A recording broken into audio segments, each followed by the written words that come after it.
If you've ever wanted to start your own brand, that is not just the reselling of products or you importing from China to come and sell and all of that, this is the video for you, because I'll be taking you through step by step every single thing you need in order to start or own your own brand. If this is your very first time of coming across this channel, I am Dorkie and I teach how you can import from China, Bangladesh, Vietnam, and other parts of the world. So do also subscribe to this channel for more educational content like this. Let's get started. The very first step is you need to understand what starting your own brand really or actually mean.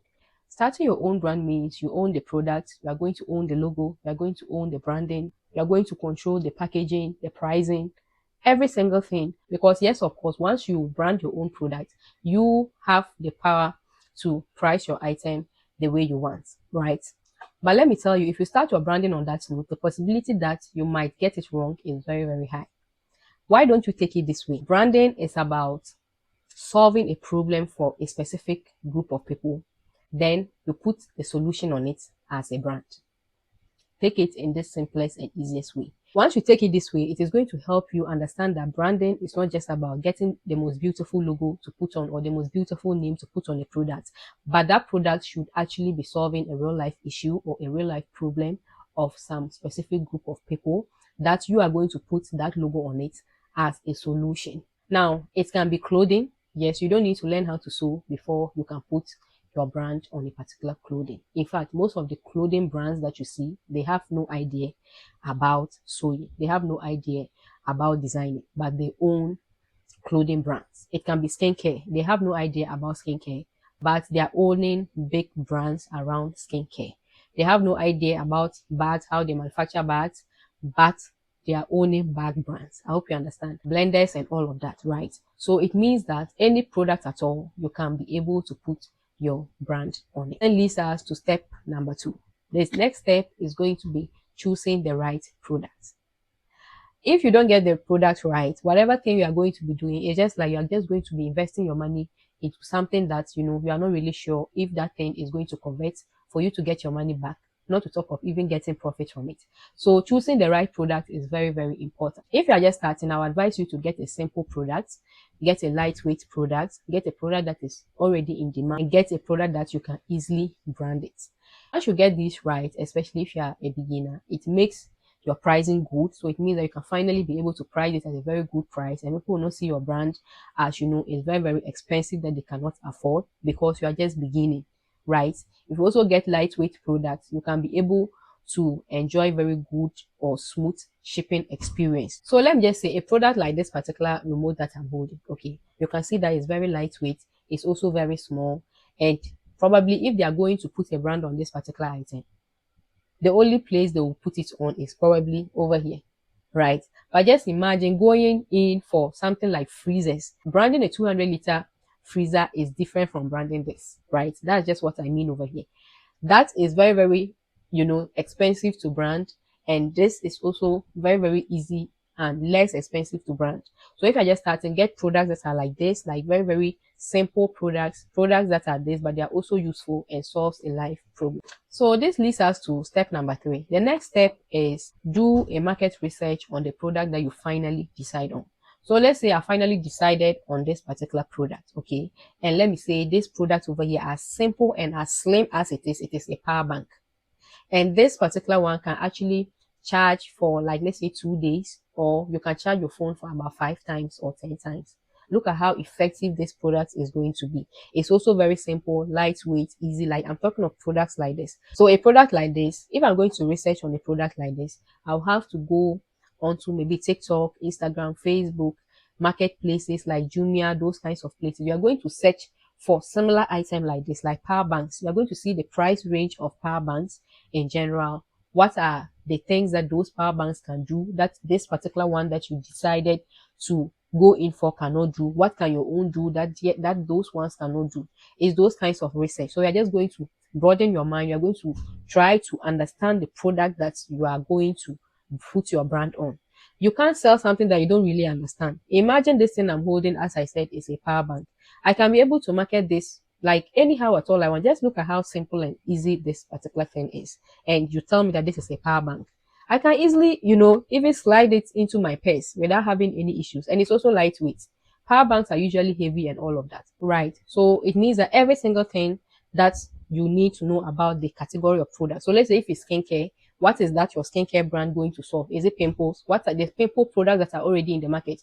What are people saying about it? How much are they pricing it? Like those kinds of, questions or those kinds of research is very, very important. Who is buying it?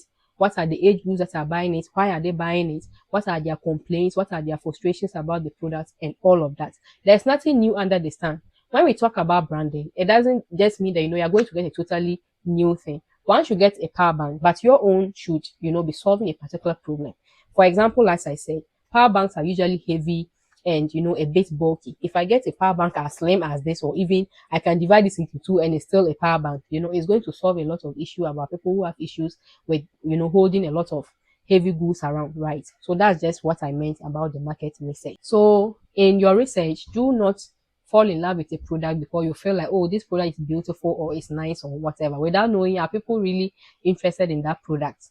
Because this is your own brand you're going to put on it. So it means that, you have to really do your research first. So this leads us to step number 4. Once you have all of these things ready, the next thing, so let's say I've decided that I'm going in for slimmer power banks like this, right? The next thing I'm going to do is I'm going to find suppliers that can get me slim, lightweight power banks that are very effective like this. So that is what leads us into sourcing. Sourcing is just like looking for suppliers. Now, where do you look for suppliers? One of the biggest or largest places that you can get good quality, affordable items is China. So you can source all of these items from China. One thing that most people feel is like, oh, I need to travel to China before I can be able to put my own brand on this item. Dorkie, I don't have money. I can't be able to go to China. No, you don't necessarily need to go or travel to China in order to put your own brand. You can sit at the comfort of your home and still be able to put a brand on this power bank. Okay. So what we are going to do next is we are going to go onto platforms like Alibaba, 1688, Pindodo. But most of the time, Alibaba and 1688 are the best places that you can get suppliers that will be willing to give you a good prices and also be willing to put your brand on it. Once you go onto these platforms, you are going to scroll through or search for power banks, or I'll search for slim power banks or lightweight power banks or mini power banks, something like that, right? If I get something similar to this, most of the time you will get these suppliers that can do these things for you. See them having OEM, ODM, some will just write logo, right? Once you chat these suppliers up, you are going to ask them about the products, those kind of conversation. You tell them that you want to put your brand on this item and all of that. What are the conditions? Please, they usually have conditions attached, okay? So always make sure that you are asking to really understand how their policy work, okay? So some of them, they work with minimum orders. Yes.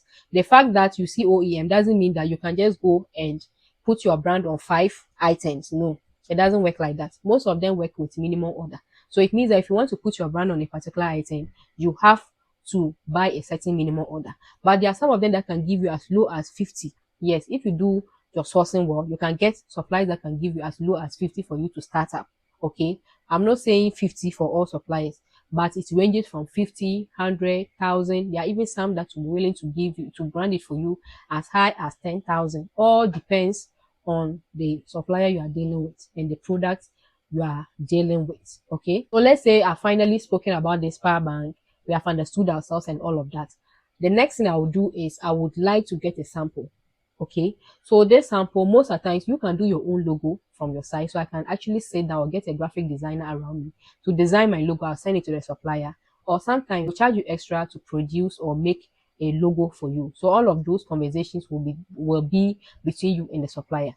Please, if you are dealing with suppliers on 1688 or Pindodo, if any of them says, please, let's move our conversation into WeChat or WhatsApp, please don't agree. Do everything on the platform. If you're going to make payments, make it on the platform so that you can actually secure yourself off scammers. Yes, because scammers are real on this platform. Once I'm done with whatever logo and whatever, how I want the packaging, and we finally decide on the pricing and all of that, we have already done our research. So at least we have a pricing in our mind, a pricing, guide for ourselves. So once the pricing is okay for you and you're ready to make a purchase, you are first of all going to ask for a sample. So they're going to put your brand on it. they'll put a brand on this my power bank and they're going to send the sample to me. So they can usually send samples like 2 or 5 pieces of these for me to just try it out and see. It's very, very important. Please, the sampling is very, very important. If you want to receive it earlier, you can use air so that you can receive your sample and see it faster. Then they can go ahead with the production. If you can also wait to use C2, but it's very important. Make sure you get the sample. Once you get the sample, you see the quality of it. You can see whatever thing that you're supposed to see about the product. You know that okay, the spelling is okay, everything is on point. Then you can go ahead to then order for, let's say, 100 pieces of these in my name. So I'll be putting Dorkie over here. I can put Dorkie here. Then they can do them in different colors for me. They can do them in, different packaging. That is how I want it. If you don't want it that way, you can always instruct them to do it exactly how you want it. It's very, very important. So always work with suppliers that are 3 years and above, people that respond to you early, because you really need, a faster response in order to do very good business with this particular supplier. A supplier that is not willing to give you a sample is off.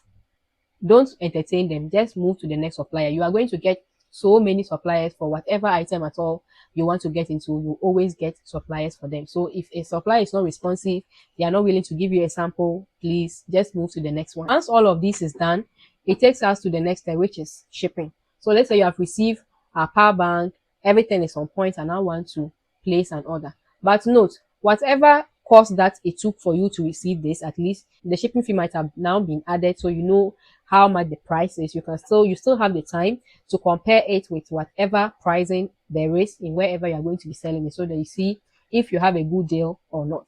Once all of that is done, the next thing is you go ahead to place your order. So whether if it's press on nails you want to brand lashes, you can even brand head, right? But as I said, all of these depend on the supplier, if they'll be willing to give you at whatever minimum order that you want. The next step you should not ignore is about product specifications. Okay, so all of whatever product at all you are going to be putting your brand on, you need to be extremely careful, because there are certain products that you can't just put your brand on it because I have the money, I can put my brand on it. No, it doesn't work like that. Whatever country that you are in, they have laws, they have rules that govern, whatever thing that can get into their country and whatever thing that goes out of their country. So you have to follow those laws.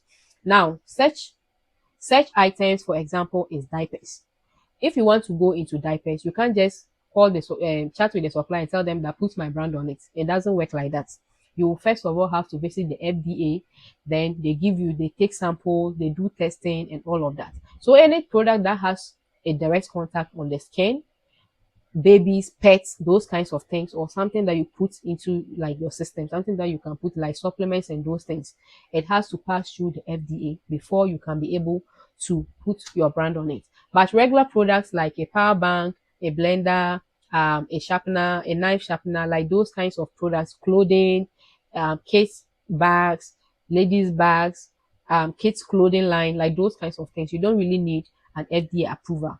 But any other thing that has a direct contact on the skin, like cosmetic products, you have to make sure it passes through the FDA before you can be able to. Next point, which is very, very important, is registering your brand. You don't want to build a brand onto a particular level only for somebody to be like, it was my brand, like it was mine. Then the person goes to get the same product, put the same brand name on it and start, to sell it whatever price they want. So it's very important that you register your brand. You can go to the registrar. Yeah, most of us mini importers, we haven't even, registered our mini importation business. Like, we are just doing anything.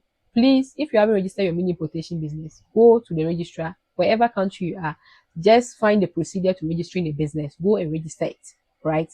So it's very, very important you also try to register your product, so that they know that yes, this power bank, when you see it in the market, is for Dorkie. The next step is to launch and start selling your brand. So you can do it on TikTok, Instagram. Also try your best to follow pages or channels, or even on YouTube here, that has to do with growing your brand or making sales, because it's not all about importing the item. It's also very important for you to be able to brand it well, or avoid ordering too many units.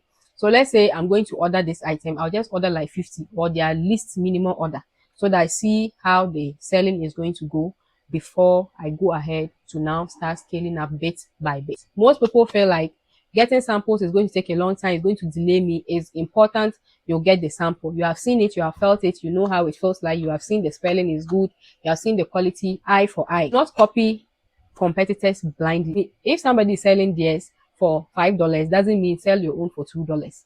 Avoid copying your competitors blindly, and also poor pricing. So that these are the basic things that can actually help your brand. The final advice I'll be leaving you as a mini importer is you don't need millions to start your own brand. You need the vim, like you need the courage to start. Once you start, you can be able to build on it. If you want to start your own brand but you don't know how to go about it, you can always DM Dorkie and we are going to talk about it. I'll be seeing you in my next video. It is bye bye.